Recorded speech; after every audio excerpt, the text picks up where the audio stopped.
V 12. kole 3. ligy prehrali futbalisti ŠK Futura Humenné z FK Pohronie 0-3, po polčase 0-1. V aktuálnej tabuľke sú futbalisti ŠK Futura Humenné s 2 výhrami, 3 remízami a 7 prehrami so ziskom 9 bodov na predposlednom 15. mieste.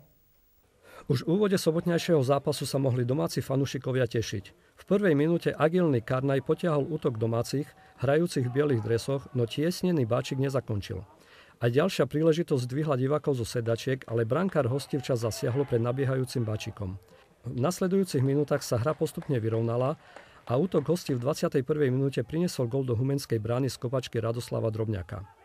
Aj po inkasovanom gole si domáci vytvorili niekoľko vyložených príležitostí, ale ani dorážka Martina Hreška, hlavička Michala Parasku či strela Stanislava Karnaja vyrovnanie nepriniesli a polčas sa z pohľadu domácich skončil jednogólovým mankom.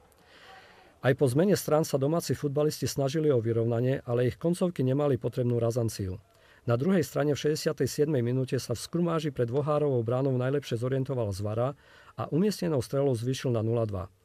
O 2 minúty neskôr opäť hostujúci Zvara stanovil skore zápasu na 0-3. Pred 250 divákmi prehrali futbalisti ŠK Futura Humenné z FK Pohronie Žiar nad Hronom Dolná Ždaňa 0-3 po polčase 0-1. V aktuálnej tabuľke sú futbalisti ŠK Futura Humenné s 2 výhrami, 3 remizami a 7 prehrami so ziskom 9 bodov na predposlednom 15. mieste.